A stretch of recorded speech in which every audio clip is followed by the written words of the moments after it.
سلام البنات، نتمنى تكونوا بخير وعلى خير. اليوم غندير لكم عصير الحامض منعش في الصيف وصحي. المقادير ديالو حامضه قشورها. انا عندي هذا الحامض خضر، خليت ليه غير شويه د القشور باش ما يعطينيش المروره. نتوما حاولوا تاخذوا الحامض الصفر فيه الماء وما كيخليش المروره. حامضه كامله مقطعه، معلقه صغيره ديال السكنجبير، السنيده على حسب الذوق، والنعناع والماء. الى عندكم ماء معدني افضل. غنبداو نديرو المقادير ديالنا. نديرو حامضه مع السكنجبير، بسم الله. نديرو النعناع ونديرو السنيده.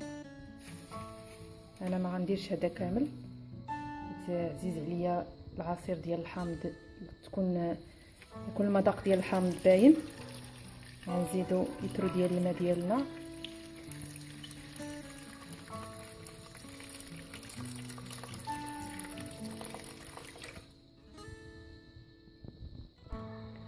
وغادي نخدمو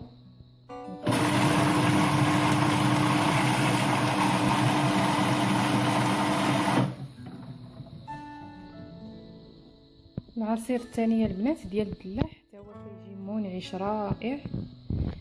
فيه الدلاع على حسب نتيا شنو عندك. العصير ديالنا الثانيه البنات هو عصير الدلاح، حتى هو منعش في الصيف، تيجي رائع. كنصحكم انكم تجربوه. عندنا قطع ديال الدلاح على حسب الموجود. انا عندي الطريف والحبق مع قشور الحامضه.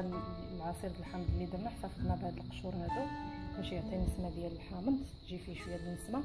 والسكر انا ندير معلقه كبيره ديال السكر. من الافضل انكم ديروه طبيعي من دون سكر، من دون اي اضافات. بسم الله. غنديرو الدلاح ديالنا، غنزيدو الحبق ديالنا، وغنزيدو شويه ديال السنيده مع الجهه ديال المعلقه كبيره ديال السنيده.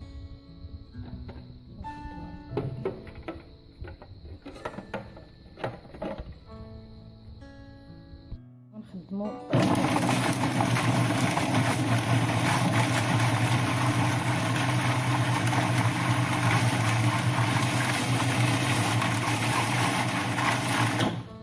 من الاحسن البنات الى عندكم القطع ديال الثلج زيدوهم باش يجي العصير منعش. هذا هو العصير ديالنا يا البنات. تنتمنى انه يعجبكم، تجربوه ويعجبكم.